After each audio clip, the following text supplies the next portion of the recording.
gracias por aceptar la invitación de estar acá y compartir un ratito. Qué bueno que estás en esa escuela maravillosa. Sí, así mismo, es una oportunidad. Bueno, ahora con todo esto de la cuarentena, pasamos a online, o sea, remoto desde la computadora. Claro. Pero bueno, igual, Berkeley es una escuela que ha construido también la plataforma bien, así que no se ha sentido tan obviamente extraño, pero todo bien.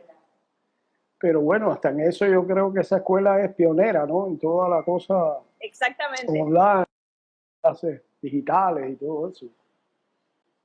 Claro, mucha gente piensa que Berkeley es como una escuela de jazz, ¿no? Totalmente, pero no. En los años ya se ha abierto a todo. Es una escuela de música para videojuegos, para cine, pop, o sea, ya ha incursionado en todos los géneros prácticamente y tiene un claustro de todos los géneros. De producción. Acá, ¿no? Hace unos años. Sí, yo he ido mucho. Bueno, tengo el inmenso honor de haber recibido un doctorado de ellos, que ahí lo tengo colgado. Y es uno de mis mayores tesoros. Y sí, estuve yendo por casi 15 años seguidos a un evento que se llamó The World Percussion Festival, que se hacía todos los veranos y después paró, no sé por qué, y creo que ahora lo han reanudado. Sí, y bueno, sí, es que Berkeley es una escuela que tiene muchos eventos yendo y viniendo, es una locura. Una locura todas las oportunidades que tiene. Pero sí, por ahí te vi con una foto, bueno, cuando fue una graduación donde te dieron el doctorado. Bueno, el doctorado me lo dieron en el festival de jazz más grande que tiene Italia, que es el Umbria Jazz. Y entonces ahí Berkeley tiene un campamento de verano durante todo el festival.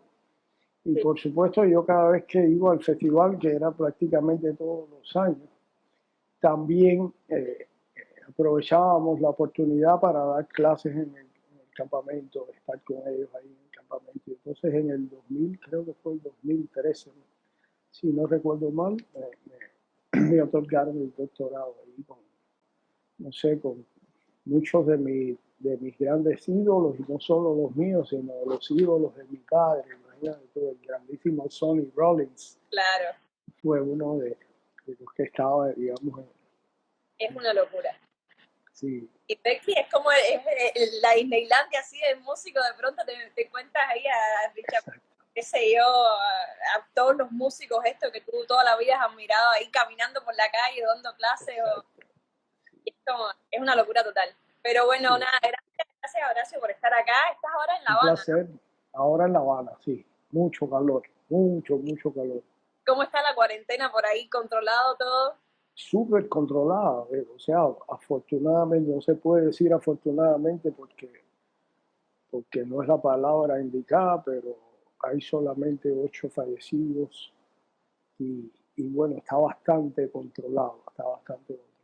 Una situación loquísima. Claro. Y ya yo me estoy también empezando a volver loco también.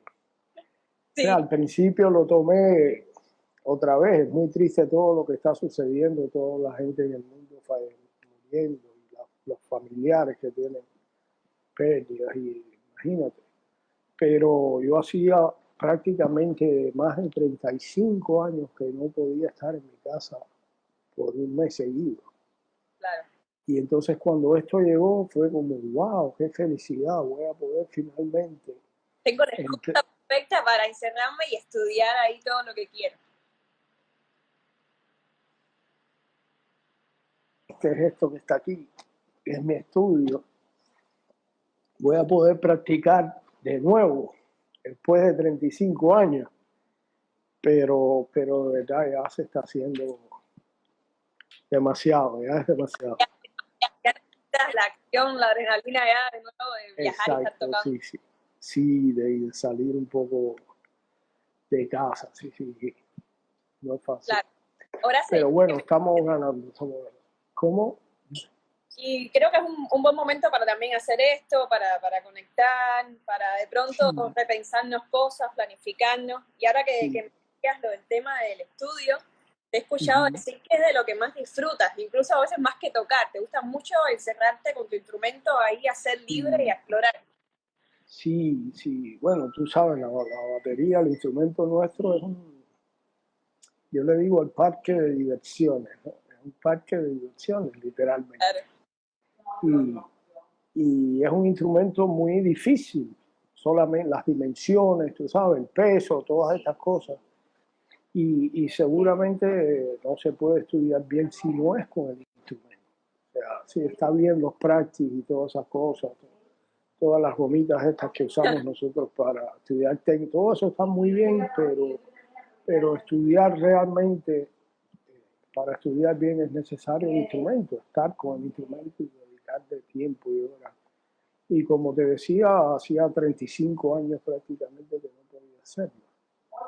claro, Demasiado, ¿sabes? Mucho trabajo, muchos viajes. sí. Sí. ¿Y cómo es una rutina de estudio para oracionero? ¿Qué haces normalmente? ¿Qué te comes?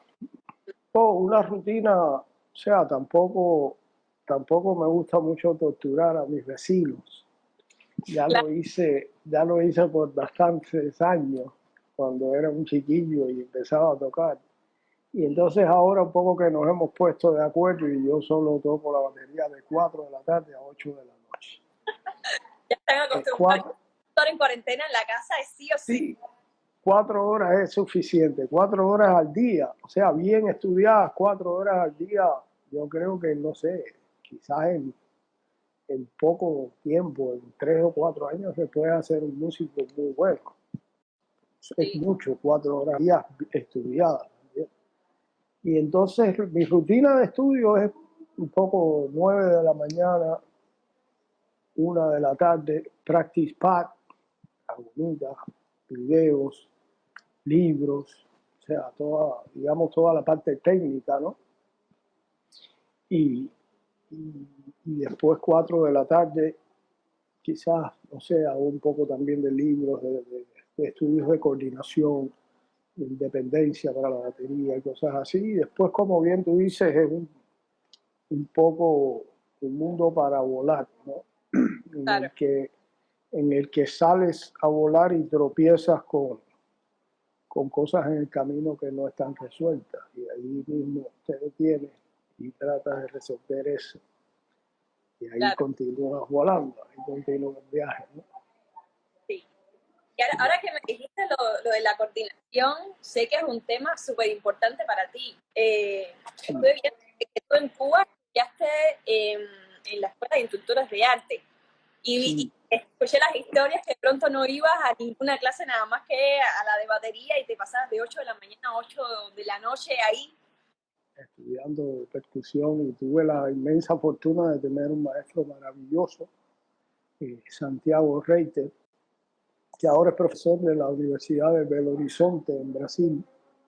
Y, y Santiago fue el que nos inculcó toda esta historia de la coordinación, ¿no? O sea, en aquellos tiempos no teníamos prácticamente libros, teníamos solamente un libro, era el libro de Jim Shaping, no sé si conoces, un libro de coordinación aplicado al jazz, al estilo de música jazz, ¿no? Y Santiago fue la primera persona que comenzó a tratar este libro de una manera diferente. En vez de tocar el platillo del jazz con la mano derecha, le ponía la cáscara o la clave y tocábamos todo el resto del libro con las otras tres extremidades, ¿no? Y Claro, así como que fuimos tomando un camino que también fue la fortuna que era el inicio de toda esa historia, porque nos dio a todos nosotros, no solo a mí, a todos los que estudiamos con él, nos dio la posibilidad de buscar un mundo bastante personal. O sea, no existían gente tocando así, no había nadie tocando así en esos tiempos, ¿no? Estamos hablando, no sé, eso, 40 años antes, un poco más quizás. Y entonces, y entonces fue la escuela, ¿no? La gran escuela. O sea, como bien tú dices, yo no es que no iba a ninguna otra clase, ¿no? Es que no fui a ninguna otra clase. O sea, cursos regularmente comienzan en septiembre y ya en noviembre yo no existía en la escuela porque no había ido nunca a ninguna clase. O sea, me dieron baja desde noviembre, pero yo seguí yendo a las clases de percusión desde las 8 de la mañana. Y entonces el curso de percusión eran 4 años y estos 4 años yo lo hice en ese año. En un año solo me hice toda la parte de la percusión, ¿no? Y cuando realmente me expulsaron, porque tuve la cara tan dura que fui a buscar mis notas, como era un alumno de percusión tan aventajado, fui a buscar mis notas, pero ¿qué notas? Si nosotros te expulsamos aquí desde noviembre. Ni te enteraste Ya como no habías ido. Exacto, y entonces ahí le pregunté a Santiago, le dije, Santiago, ¿y ahora qué hago? Y él mismo me aconsejó y me dijo, pues dale a tocar música, si ya tú estás preparado para tocar con cualquiera, arranca, vamos. Y ahí prácticamente comenzó mi carrera, ¿no? Claro, o sea, la mejor manera de hacer o aprender es ¿Aló? haciendo. Y después, sé que estuviste, bueno, trabajando con muchos músicos profesionalmente desde bien jovencito, que también te dieron la oportunidad de irte formando, ir tocando. Y cuando fuiste baterista de Lerés, supe que te ponían un catre ahí, dormías 2 horas y te grababas 300 discos en total, una locura, era un disco tras otro.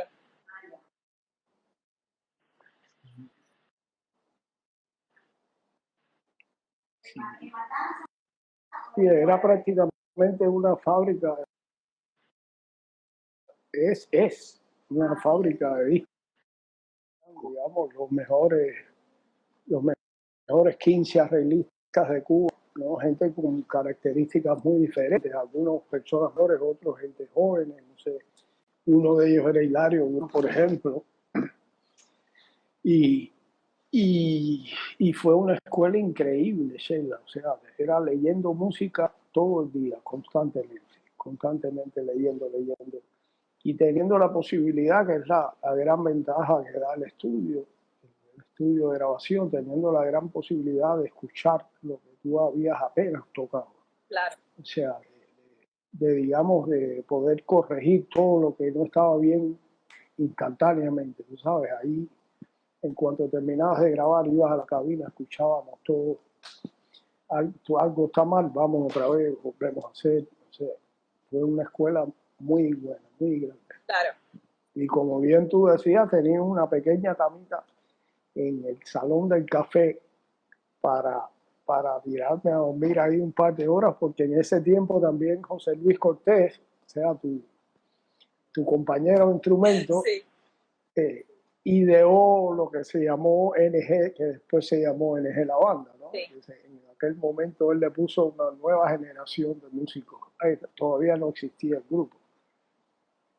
Y entonces al Tosco lo dejaron grabar de madrugada, que de madrugada antes nunca se trabajó ahí. Y entonces ya así de verdad no iba a mi casa nunca. O sea, estaba todo el día grabando, comía algo, me tiraba una hora y ahí entraba el Tosco y nos pasábamos toda la madrugada grabando hasta las 7, las 8 de la mañana y ahí empezaba otra vez el turno regular, la grabación regular y así eran, no sé, a veces semanas sin ir a la casa. Claro, pero igual fue una escuela también, me imagino, de la rutina esta de grabar con diferentes géneros, diferentes músicos, aprender de todas estas. Exacto. Me imagino que fue. Exacto. Increíble. Óyeme, me imagino que igual, hablando un poco ya más de la parte técnica, me imagino que el set tuyo de percusión haya variado durante todos estos años. Me imagino que tengas algunas preferencias de marcas, de instrumentos. ¿Esto varía con el estilo? ¿Normalmente tienes algo fijo? ¿Cómo funciona esto para ti? Bueno, o sea, ser cubano ya de por sí es una condición especial, ¿no? Claro. Y te digo esto porque haciendo un súper resumen de la idea, para mí siempre lo que fue importante de un instrumento era la dureza, era que no se me rompiera, no era el sonido. Claro. O sea, yo de sonido de una batería verdaderamente no sabíamos nada, porque bueno, yo me hacía mis parches de batería. Aquí todavía hoy en día en Cuba no existe una tienda de instrumentos donde tú puedes ir a comprar un parche o un par de baquetas.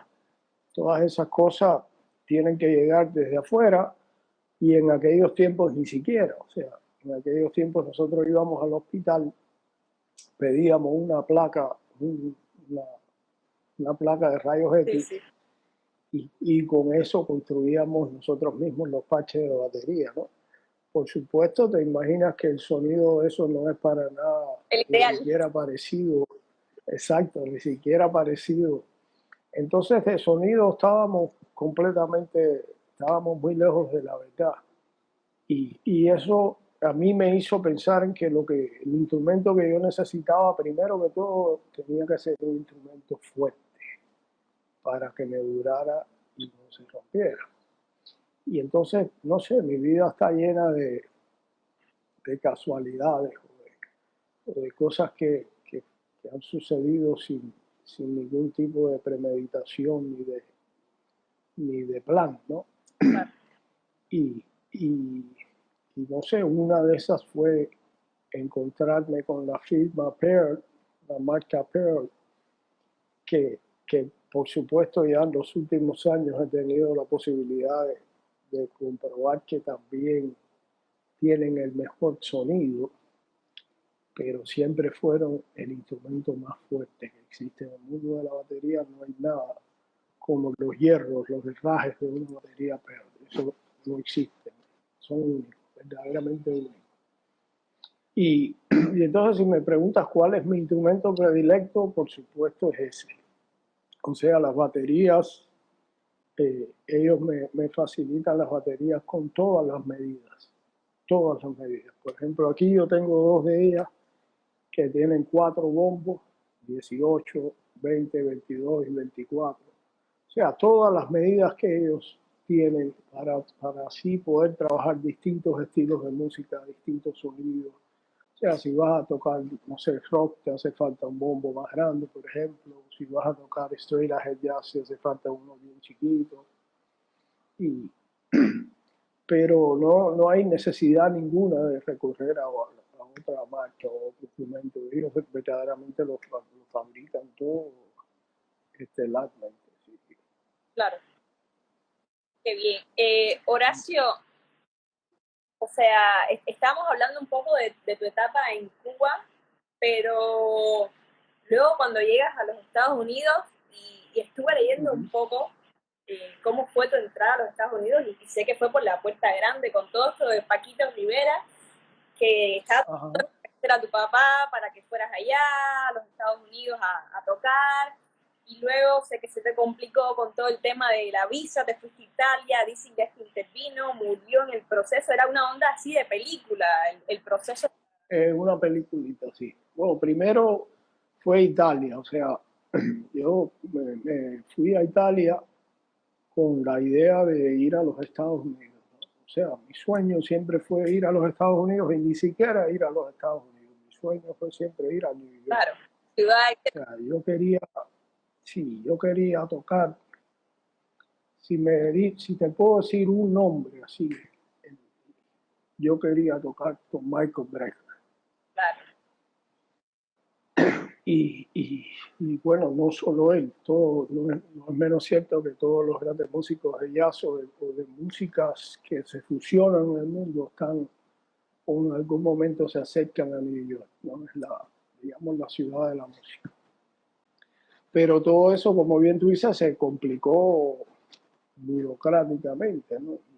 Y inmigración, historias loquísimas que músicos no deberían ni pasar por ellas, pero bueno, cosas que suceden. Y entonces viví en Roma casi 3 años maravillosos, donde aprendí muchísimo también, porque fue la primera vez que tuve la oportunidad de enseñar en la Universidad de la Música en Roma, en la escuela Timba, una escuela dedicada a la percusión africana y afrocubana y afro-brasileña, descendiente de África, tipo, música descendientes de la música africana. Y, y sobre todo este hecho de haber comenzado a enseñar. Enseñar eh, es exactamente igual a aprender. Enseñar y aprender están súper ligados. O sea, solamente partiendo de que tú no puedes enseñar una cosa que no sabes. O sea, tú te tienes que autodeclarar un estudiante eterno para poder ser profesor, ¿no? Y en Italia me trataron con un cariño y un amor espectacular, y de ahí la universidad tenía mi aula con todos mis instrumentos y una facilidad para estudiar increíble. O sea, verdaderamente yo pienso que como músico, como baterista, lo que yo soy se lo debo muchísimo a ellos, y a ese tiempo que estuve ahí con ellos y a esas facilidades que ellos me dieron para estudiar, y todo eso junto al deseo que yo tenía y a lo tanto que me gusta estudiar, como tú decías. Y entonces, luego de Italia, te quedas como ahí esperando un poco qué pasa con Estados Unidos y luego... Me quedo en un limbo que duró 3 años y de pronto llegó la posibilidad de llegar a Nueva York y así fue. Y como tú bien dijiste anteriormente, el mismo día que llegué llamé a Paquito de Rivera, fue la primera persona que llamé, y me invitó a hacer un disco con él el día después. A Miami para grabar el disco. Exacto, yo había ido de Miami a Nueva York, o sea, yo fui de Roma a Miami, Miami a New York, claro. Y de New York tuve que volver a Miami el día siguiente. Y hicimos este disco que se llama 40 Years of Cuban Jam Sessions, 40 años de escancias cubanas. Y con ese disco Paquito ganó un Grammy también. Y fue, como bien tú dices, una entrada bastante bonita, ¿no? Solo que igual no sabía que al otro día me iba a volver a tropezar con el muro de toda esta historia de inmigración y toda esta pandemia. Eso es realmente, ¿no? La real pandemia, ¿no? Y tuve que estar en Estados Unidos casi, en Nueva York, casi dos años y tanto, 3 antes que me dieran toda la posibilidad de viajar, de empezar a trabajar. Perdí muchos trabajos, muchos de los trabajos que había soñado mucho, como Joe Zawinul, por ejemplo. Claro, que fui. Tenías restricciones para salir de Estados Unidos. No podía salir de Estados Unidos. O sea, podía salir, pero no iba a poder volver a entrar. Era la idea. Sí, y entonces, no sé, eso por ejemplo me pasó con Zawinul, ¿no? Fui, hice la audición y me dijo, el viernes nos vamos a Turquía. Y yo le dije, yo no puedo salir de los Estados Unidos. Y el pobre viejo se molestó y todo, porque fue como que yo lo hice perder su tiempo, y en realidad lo hice perder su tiempo. Claro, pero no estaba en tu mano. No sé. Exacto, no había nada que yo, ni que él tampoco, ni que nadie pudiera hacer. Claro. Burocracia pura. Pero bueno, también esos 2 años y medio fueron maravillosos, porque no me quedó otro remedio que irme a tocar en la ciudad, por la ciudad, con todos, con todo el mundo. Entonces tocaba de lunes a lunes, así, con todos. Y ahí fui conociendo a los músicos de Nueva York, a toda tú sabes, todo el engranaje de la música de una ciudad en donde hay, no sé, miles de locales de música, miles de todo tipo de música. Y no sé, por ejemplo, Richard Bona, no sé seguro, y yo teníamos una jam, él y yo teníamos una jam en un lugar que ya no existe, que se llamaba Anarchy Café, en la segunda avenida, en el Lower East Side. Y ahí ganábamos $40, le pagaban a Richard y 40 a mí. Y entonces yo vivía en Brooklyn, y en Nueva York, una de las cosas bonitas de Nueva York es que tú puedes montar una batería en un taxi. Y entonces, claro. Sí, y entonces el taxi me cobraba $10 de Brooklyn a Nueva York y $10 la vuelta. O sea, me quedaba con $20, me tomaba unos pesos ahí y ya, estaba tocando muy grande. Sí. Pero por ahí pasaron todos los músicos del mundo, pasaron por ese lugar. toda la gente que no eran ni siquiera de Nueva York, que venían a tocar una noche o que venían de paseo. ¿A dónde vamos? Vamos, que allí está Richard y el Negro, están en Anarchy, vamos para allá. Y así fue, o sea, todo se convirtió en un hecho de papeles. Ya, el día que tuve mis papeles, al otro día empecé a tocar con Michel Camilo, por ejemplo.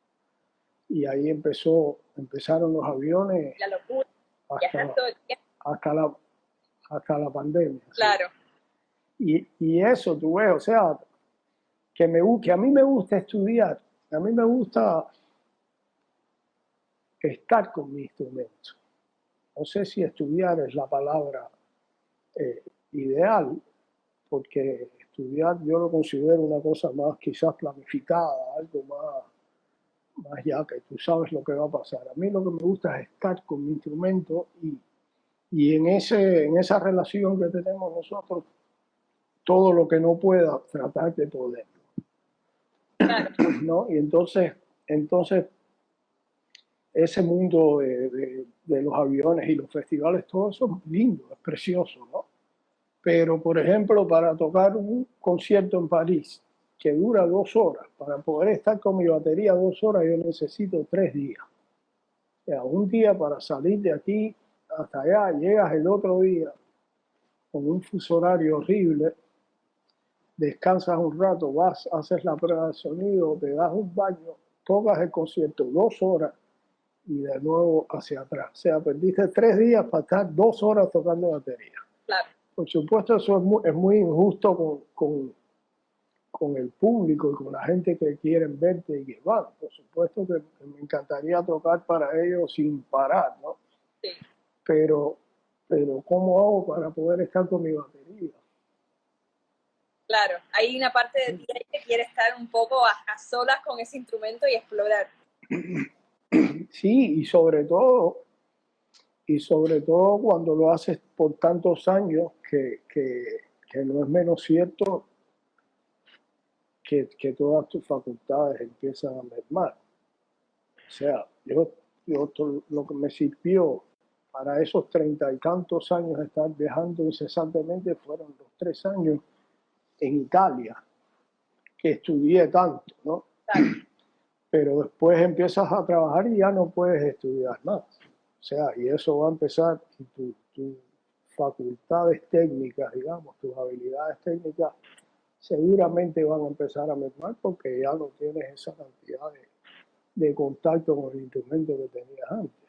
Entonces, y es que son etapas, ¿no? Está la etapa de de estudio, después viajar, experimentar, probar, y después también hay como etapas más no sé, de dedicarle más tiempo igual a sentar un poco y a relajarse, que es un poco lo que no, y también es que también hay otras cosas que se aprenden, así que esa es la única manera de aprenderlas. O sea, hacer música solamente se aprende haciendo música. Estudiando no vas a aprender a hacer música.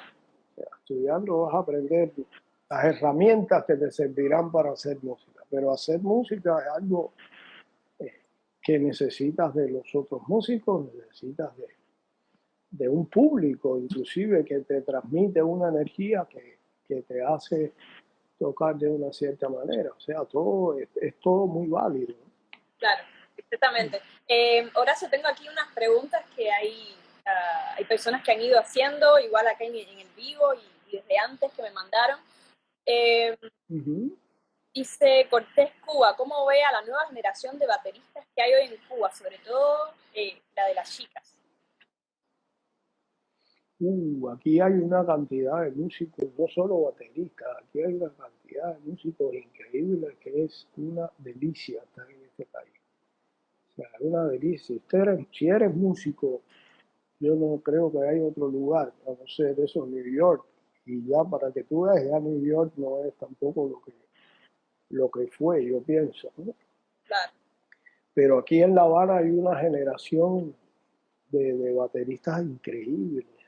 Oliver Valdés, Ronnie Barreto, Luis Adrián López Luza, José Carlos Sánchez, Yeezy García, me hablas de las Claro. muchachas, Yeezy. Hay unas muchachas tocando percusión, tumbadora, Yuya, no es que no sé cómo se llama, Yuya le dicen, que toca con mezcla. Ah, ok, sí, Ella es la hija de Octavio, el percusionista de mezcla.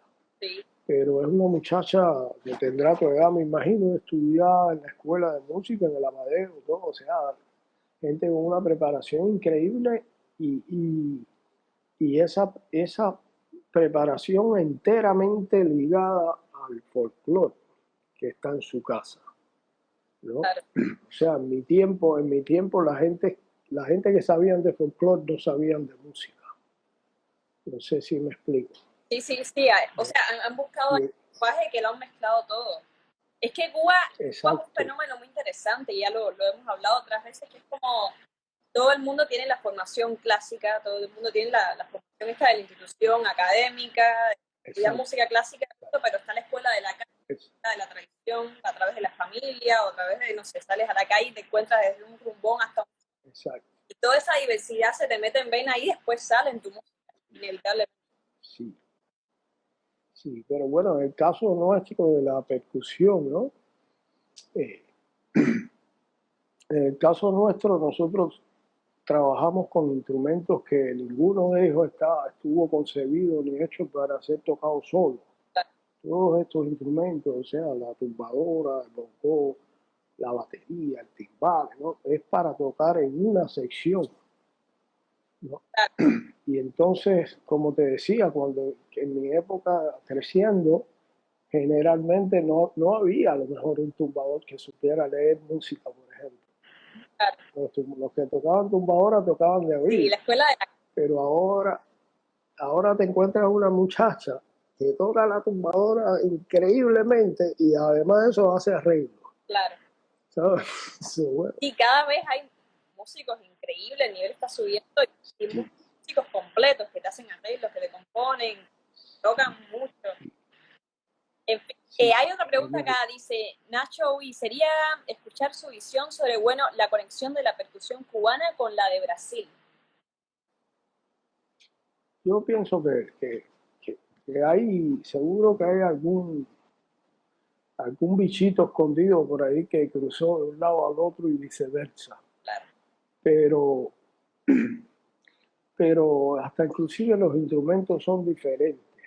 O sea, los instrumentos de la música brasilera, de percusión de la música brasilera son instrumentos brasileños. Igual que los instrumentos de la percusión en la música cubana son instrumentos cubanos. Y todos estos son instrumentos que nacieron en nuestros países, ni siquiera fueron importados de África. O sea, de África aquí nos llegó el batá, las campanas y a lo mejor algún otro tambor así raro, pero la tumbadora, el timbal, el bongo, todo eso son instrumentos auténticos y oriundos y lo mismo sucede con Brasil, ¿no? claro. Y, y todo eso se siente cuando tú oyes un baterista cubano tocando música brasilera o cuando oyes un baterista brasilero tocando música cubana, ¿no? O sea, cada lugar tiene su sabor y su manera de interpretar y de asimilar y de asumir el ritmo, ¿no? Claro. Bueno, acá tengo otra pregunta de César Music. Dice, ¿qué otras actividades hace cuando no está relacionado con la percusión? La playa, la playa. Ahora mismo, con el calor que hay en Cuba, playa todo el tiempo. Hasta aquí. Pero, ¿cómo está el tema Sí, del transporte? Sé que ha estado complicado ahí. no, está todo cerrado, no se puede, no, si no puede, no se puede ni siquiera ir a la playa. Claro. Pero bueno, en otro momento, Sí, en otras circunstancias normales, playa. sí, la playita es lo máximo. Claro. Sí. Tengo otra acá, dice Renzo Urrutia, maestrazo, cuente alguna anécdota con Michelle Camilo. Alguna anécdota con Michelle, imagínate, son tantas, uf, pero a ver, alguna anécdota con Michelle también. Bueno, te cuento una anécdota baterística bastante cómica. Dale. O sea, antes de yo entrar en el trío de Michelle, con Michelle tocaba Dave Webb. Uh-huh. y Dave Weckl fue, es un baterista de la generación anterior a la mía, ¿no? Y es un baterista que a mi generación nos influenció, que no te puedo contar, no sé, estratosféricamente. Y entonces de pronto yo empiezo a trabajar con Michelle y por supuesto Michelle quería que no que yo, sino que cualquier baterista que entrara a trabajar con él tocara como Hueco. Pero que eso era un sello muy grande y yo sabía que para mí iba a ser el final si yo me ponía a tocar como otra persona. Y entonces para evitar eso, uno de los primeros, si no fue el primer trabajo que yo hice con Michelle, fue en la película Calle 54. Y, y para evitar todo eso, yo le dije a Michelle que yo iba a usar una batería diferente, ¿no? Y entonces quité todos los tambores que se ponen arriba del bombo, todos los tontones de aire, como decimos, y ahí puse un bongo y un timbal. Y entonces era como una batería, pero con todas estas cosas de percusión cubana, digamos, Claro. mezcladas con la batería. Y perfecto, la película salió espectacular y todo eso suena muy bonito. Y ahí empieza la historia. La historia es que para entonces tocar tenía yo que llevar todas estas cosas, todo ese bongo, el timbal, las campanas, aquello, lo otro, que eran un par de cajas de hierro, que yo le decía a mis perras, yo decía, tengo dos perritas, una que son unos platillos, la otra esta caja de hierro que pesaba, no te puedo contar, y la maleta, ¿no? Y bueno, todo esto se entrelaza. Yo acabo de sacar un disco ahora mismo que se llama Se me perdió la maleta. Y es precisamente una protesta a todas las aerolíneas de este mundo que tantas veces nos han desaparecido Los nuestros músicos, instrumentos, nuestra ropa y todo lo que poseemos. claro. Y entonces eso con Michelle sucedió muchas veces. O sea, que llegábamos nosotros, no sé, llegábamos a un lugar y no llegaba nada. No llegaba ninguno de los equipajes, ni las perlas, ni los animalitos, ni la ropa. Y lo peor era cuando, bueno, tenías que tocar con lo que estuviera Claro. ahí, con lo que hubiera. Lo peor es que tocabas con algo horrible y al otro día cuando te levantabas para ir al aeropuerto y volver para casa, ahí llegaban los Y instrumentos. la ironía de la vida, ahí justo ya cuando no se necesitaba.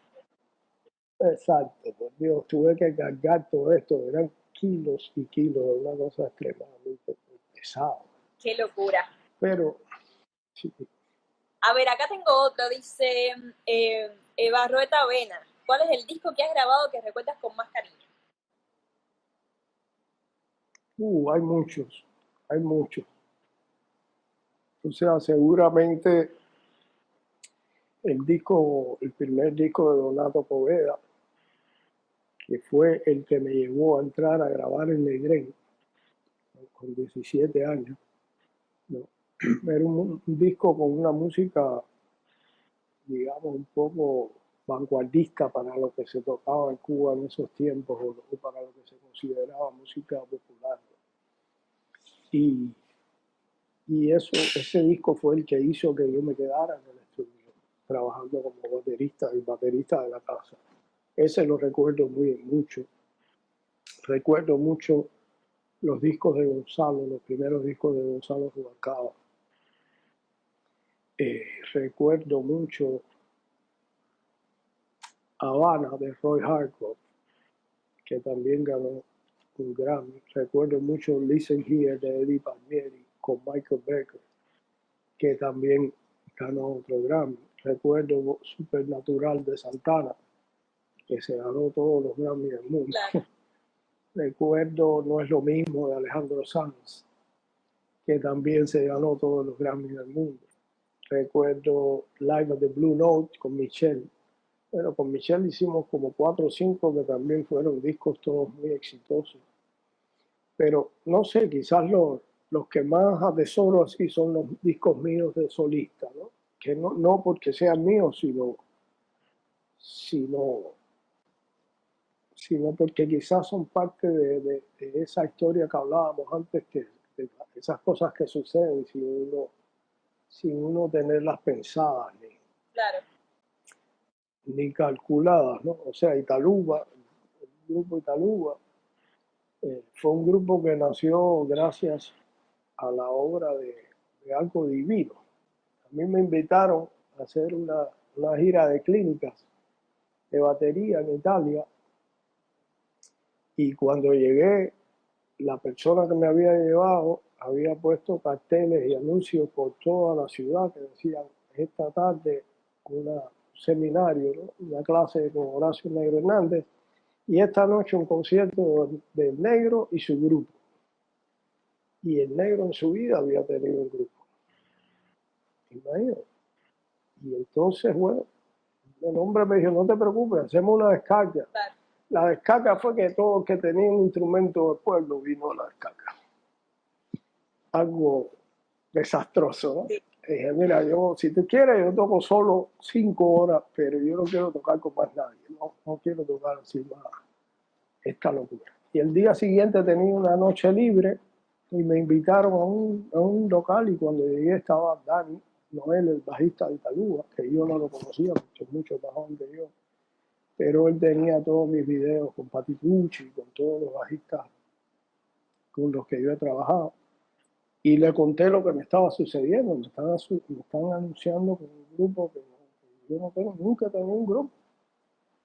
Y Dani me dijo: yo conozco un pianista y un trompeta que tocan mucho, y están aquí en Torino. Estábamos en Torino en ese momento.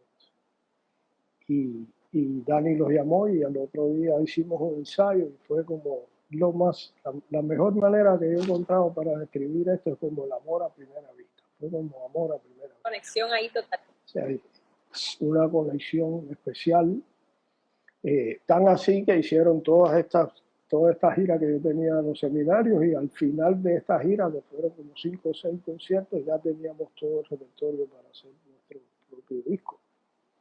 Y ahí fuimos a un estudio y grabamos en Torino, y yo traje el disco a los Estados Unidos y se lo mandé a Hueco, a Dave Hueco, para que me hiciera la mezcla y toda la parte de sonido.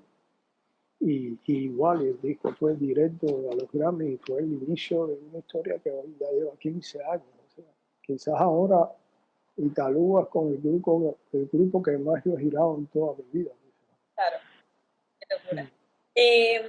Horacio, sé que hace un tiempo el museo, el Smithsonian en Washington, te pidió que Ajá. uno de tus drum sets de finales de los 90. Y eso fue un reconocimiento súper especial, porque ahí también está la trompeta de Armstrong, o sea, muchos de los instrumentos de... Ahí están todos los timbales de Tito Puente, los vestidos de Celia Cruz, el teclado inalámbrico de Herbie Hancock. Claro, ¿qué significó esto para ti? Es como una cosa que ya va a quedar ahí de generación en generación, y es un modo también de recordar a Horacio el Negro para toda la vida. Imagínate tú, no sé, o sea, en estos tiempos ahora yo he estado haciendo muchos live de estos con gente de todo el mundo, pero bueno, sobre todo con muchachos de Latinoamérica, ¿no? Y esto, yo sé que tú te puedes relacionar directamente con ellos porque tú eres cubano también. O sea, ¿quién va a creer?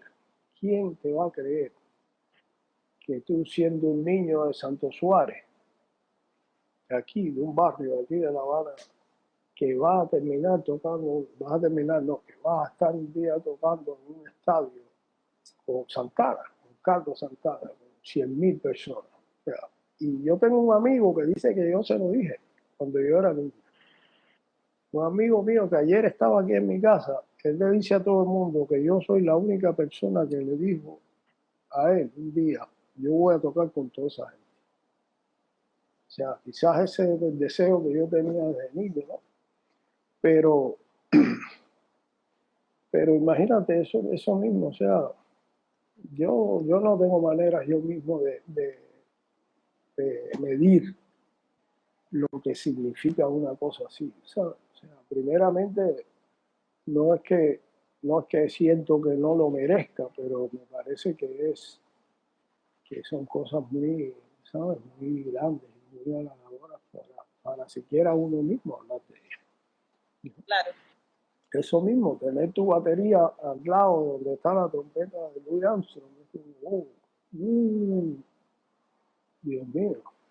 Horacio, ¿cuál ha sido el mejor consejo musical que te han dado en tu carrera artística y quién te lo dio? Mm. Bueno, yo creo que, o sea, no existe uno, pero siempre fueron los consejos de Santiago, de mi profesor, más, tú sabes, los que más yo he atesorado. O sea, él seguramente él se dio cuenta de la pasión que yo sentía por la música y por la batería y por el instrumento y seguramente se dio cuenta de que ese nivel de pasión o esa cantidad de pasión mezclada a la dedicación y a la seriedad iban a desembocar en algo bonito, ¿no? Y siempre me empujó a dale, que tú puedes. O sea, sí, se puede, se puede. Y es quizás el consejo que yo le doy a todos, que es el mejor consejo que he encontrado, que es ese, de dejarle saber a todo el mundo que es posible, que cualquier sueño que usted tenga, cualquiera, si verdaderamente tiene el deseo y la pasión, y va a suceder. Por muy difícil que parezca, o sea, más imposible que la historia mía a lo mejor no la vas a encontrar. De Santo Suárez a Santana, ¿me entiendes? A lo mejor es la S. Mira, nunca lo había pensado, no tiene que ver con S. Algo ahí, algo de vivir en... De Santo Suárez a Santana, sí, es un buen título. A ver, hay un montón de gente que se ha conectado y no quería, estamos bueno ya casi llegando al final, estas sesiones son de aproximadamente una hora, que es el tiempo que Instagram nos pone. Claro que te da. Pero bueno, veo un Sí. montón de gente conectada que quería agradecerle, hice saludos desde Chile, un abrazo grande, un montón de gente poniendo aquí cariño, todas glorias y leyendas de la música. Hay un montón de preguntas que no nos alcanzaría la vida con la vida tan intensa musical, como influencias del disco de Changuito o las diferencias entre tocar de pronto con Rubalcaba o Michel Camilo. Pero bueno. Bueno, es importante, siempre es importante, muy importante es tratar de tratar de perseguir lo más posible a todos los grandes músicos, a todos los músicos de quienes puedes aprender algo. O sea, eso es muy importante también. Sí. Dicen que si la montaña no viene a ti, tú debes ir a la montaña. Entonces, es así, es por ahí. Así mismo. Horacio, siempre termino estos lives con una pregunta ¿qué es Cuba para Horacio? ¿Qué es Cuba para mí? La cuna. La cuna, la cuna de la vida, la cuna de todo. La casa, la música, el aire de la música, la percusión, de lo bonito del compañerismo, ¿no? En la música. O sea, hablando de diferentes estilos de música, en el rock hay un baterista, uno solo, y ya. En el jazz hay un baterista, uno solo. O sea, todos los grupos de rock tienen un baterista y no hay más percusión, no hay más nada, es solamente un baterista. La mayoría de los grupos de jazz tienen un baterista, no hay más nada. Cualquier grupo de música cubana tiene 3, 4 percusionistas y 4 cantantes que están tocando instrumentos de percusión también, ¿no? Entonces es muy... No, me emociona, me emociona. Es muy bonito haber crecido en un lugar donde tú aprendes esto, donde tú aprendes que esto lo hacemos todos, que no eres tú, ni es aquel otro, ni es aquel otro, somos los tres juntos, ¿no? Y eso, cuando tú lo llevas al plano musical, al plano de la percusión, es verdaderamente como aprender un idioma, es un idioma, es una conversación humana, ¿no? Entre tres personas que uno hace una pregunta que tiene dos palabras, ¿cómo están? Y a lo mejor uno de los tres responde con una palabra, bien, pero el tercero responde con 500 palabras. Estoy muy feliz porque ayer me fui a la playa con mis amigos y la pasamos de maravilla. Y así mismo, como hemos aprendido que cuando una persona habla, los demás escuchamos, eso mismo sucede en esta sección de percusión. Y todo esto, sí, por supuesto, debe tener y tiene un poco de intuición, pero más que todo tiene de un idioma que nos están enseñando nuestros antepasados, ¿no? Todos los que nos dejaron legados, frases, canciones, motivos, ¿sabes? Claro. Maestro, nada, estoy aquí, no sé, deleitada y me quedaría con usted hablando todo el día y mañana y toda la semana y la verdad que... Yo estoy aquí cuando quieras estoy por aquí. Bueno, pues muchísimas gracias, de verdad ha sido súper lindo, ha sido muy lindo tenerlo, escuchar sus experiencias, sus consejos. Es un orgullo, como bien decía ahí, que alguien comentaba, un orgullo nacional, que sea cubano, que haya representado nuestra música cubana tan bien, que haya cultivado un estilo tan propio y que además se haya nutrido de todo, ¿no? De todos estos diferentes géneros y que haya llevado al plano de la música cubana, que haya fusionado, que haya representado también nuestra cultura. Así que nada, para mí es un placer tenerlo acá, haber hablado con usted. Gracias a todos los que se conectaron, los que pusieron palabras hermosas, los que vinieron con preguntas. Y nada, bueno, gracias a usted. Espero que todo esté bien por allá, que pronto, no sé, pueda de nuevo ir a los conciertos. Ir a la playita. Sí, para todos nosotros. Primero a la playita. Primero la playita, que es lo que más cerca tiene. Y bueno, sí, nada. Muchas gracias a ti, Sheila, muchas gracias a ti y a todos los que se conectaron.